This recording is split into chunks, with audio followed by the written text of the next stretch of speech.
Fala pessoal, seja bem-vindo a esses Perdidos do Tempo especial. Eu e o André Loreto fomos recrutados pela Amanda Waller para fazer parte de uma equipe do Esquadrão Suicida. Nossa missão era desembarcar, não deu certo, todo mundo levou o farelo. André Loreto, assim que ligou a câmera, já levou um tirambaço, sangue para tudo quanto é lado. Eu tô sozinho aqui, no meio do nada, mas eu tinha que cumprir a missão. Eu tinha que gravar as minhas impressões sobre o filme, pessoal. Vamos lá, o que eu achei do filme? Cara, toda vez que a DC e a Warner, né, que era a dona da DC e depois foi comprada, mas a Warner sempre teve essa característica de dar uma liberdade criativa para os seus diretores. Cara, e quando isso dá certo, dá muito certo. É claro que algumas pessoas vão criticar a Liga do Zack Snyder, algumas outras excessos de liberdade dos filmes não serem tão coesos, mas como eu disse, quando dá certo, tipo na trilogia do Cavaleiro das Trevas, tipo no Joker, tipo na Mulher Maravilha, tipo no Esquadrão Suicida, o James Gunn faz um excelente trabalho, pessoal. É muito bom você ver o Esquadrão Suicida tão próximo da ideia original dos quadrinhos.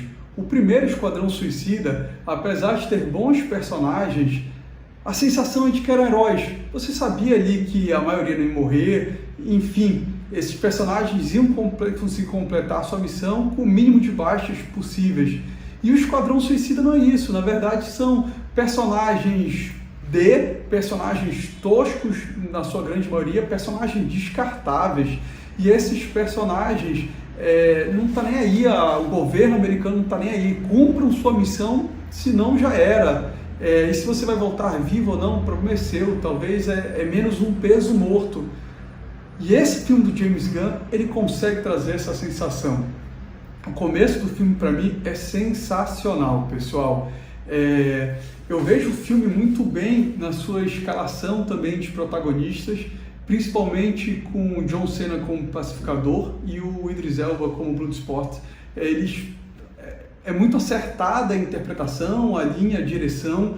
Os personagens convencem demais, a competição, a rivalidade entre eles ali, dá tudo muito certo. Talvez até pelo histórico pessoal dos dois atores, né? O John Cena era um lutador do wrestling, né? Do WWE, e ele depois veio para o rap, e depois veio para o cinema, então é um cara que tem realmente esse histórico.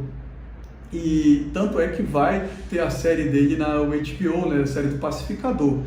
E o Idris Elba é um excelente ator, eu gosto muito do Idris Elba, e ele recentemente fez uma série em que ele ficou um ano treinando para uma luta real. Ele treinou um treinamento intenso para se tornar um lutador, acho que aos 44 anos, se eu não me engano, e fez uma luta real de kickboxing, inclusive, que venceu, e isso foi transformado, acho que numa série de 3 episódios, acho que o nome é Idris Elba Fight, inclusive.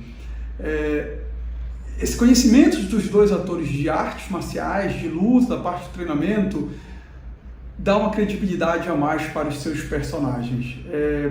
É um dos pontos altos, sem dúvida, do filme. A volta do Rick Flag também é acertada. Eu gosto muito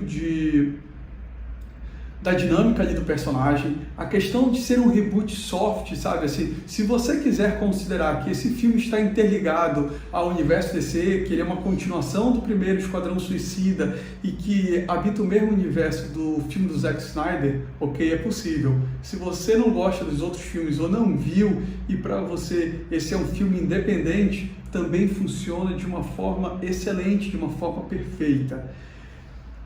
Mas o ponto alto para mim é a Arlequina, porque aí a gente tem a Arlequina de uma forma que nunca foi mostrada antes nos filmes da DC, que é a Arlequina talvez doida, sem limites, a Arlequina que te passa uma credibilidade que, cara, essa daí ficou muito tempo com o Joker, ela topava as paradas dele, ela não é só uma heroína, é a Arlequina. Então todo o arco da Arlequina no filme, para mim, funciona muito bem. É o grande ponto alto. A Margot Robbie, de novo, está muito confortável no personagem.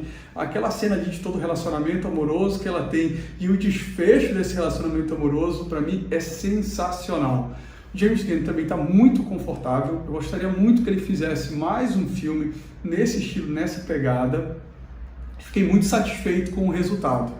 Agora, não é um filme oitava maravilha do mundo. Não é o melhor filme da DC depois do Cavaleiro das Trevas, ou depois do Joker, seja, ou depois do Liga da Justiça, versão do Zack Snyder, seja qual o seu filme favorito da DC, definitivamente não é o segundo melhor filme da DC. É um filme muito bom, um filme que a liberdade criativa e a faixa etária do público fazem muita diferença, mas também repete algumas fórmulas que a gente já viu. Só que é um filme muito agradável de se ver. Acho que a questão do Starro ali como vilão é legal, de certa forma, por ser um vilão clássico ali da Liga da Justiça, né? Mas também, tudo bem, tem a referência de ser Kaiju, tem essa sacada meio Godzilla, gosto de desfecho, mas acho que quebra um pouco ali da essência ali do filme, entendeu? Sei lá, muito colorido, muito grande. Eu gosto mais daquela pegada inicial do filme, tiro para tudo quanto é lado, a explosão, você sem saber da onde pode vir. Assista porque vale a pena. Perdidos, eu estou cumprindo a minha missão, espero que você goste. Deixe seu comentário, assine nosso canal. Próxima semana a gente está junto de novo.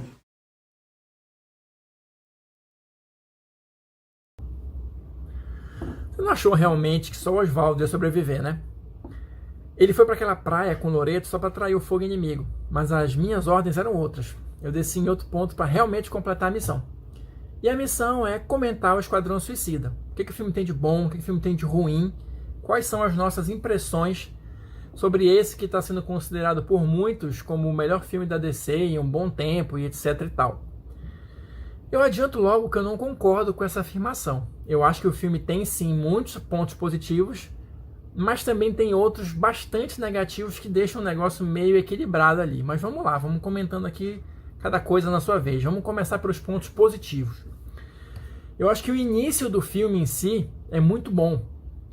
Essa coisa toda ali de você começar já com muita ação, com vários personagens morrendo, com você não tá entendendo direito o que está acontecendo ali, com aquela sensação de que ninguém está a salvo, é muito legal e tem muito a ver com as histórias do Esquadrão Suicida dos anos 80.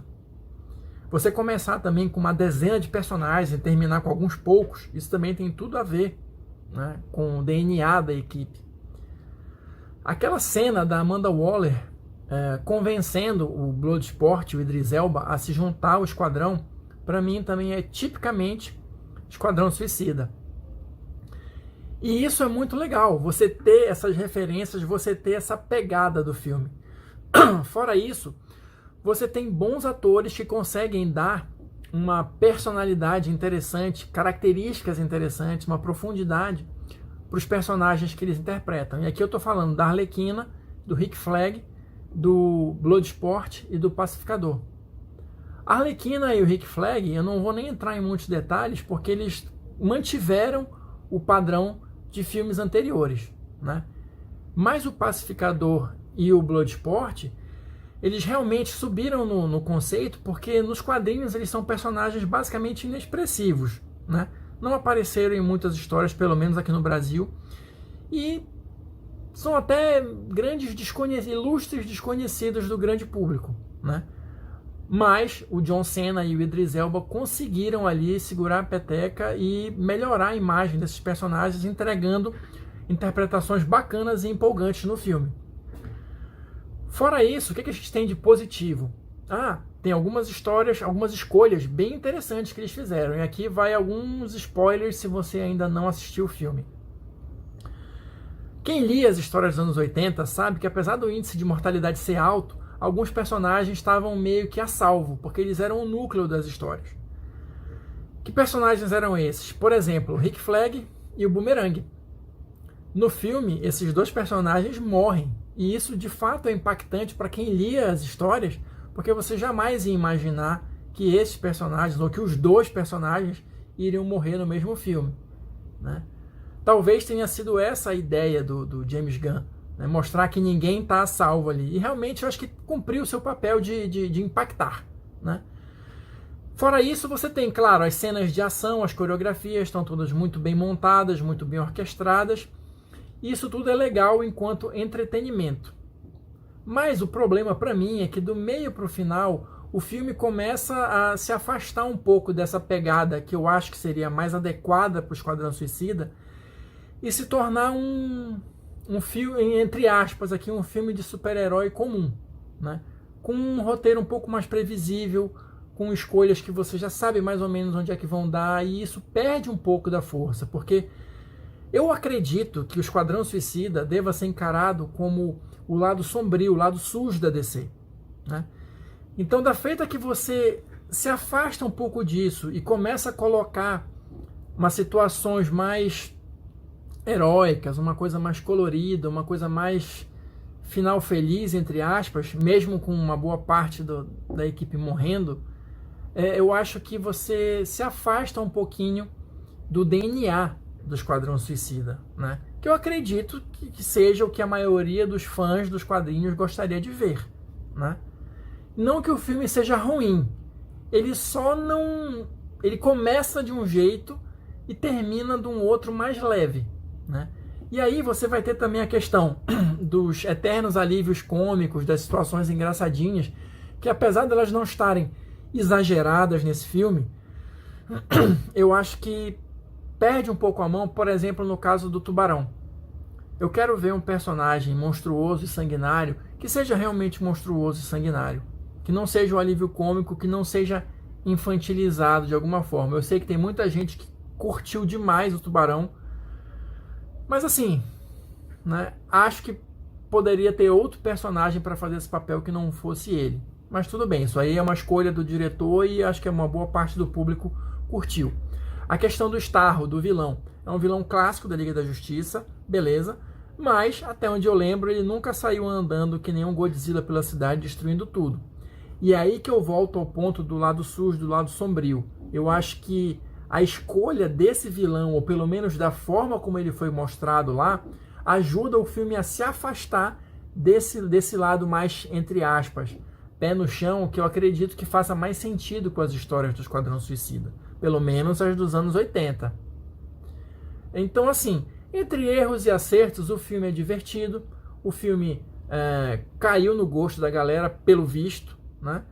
Então, que ele sirva para ir continuar a franquia, né, para dar um novo gás para os filmes da DC, mas assim, eu acho que precisa tentar se afastar um pouquinho da famosa fórmula Marvel, que eu acho que ainda está presente nos filmes e também está presente no Esquadrão Suicida, para que a DC de fato consiga encontrar uma identidade própria e faça todo o sucesso no cinema que ela faz nos quadrinhos.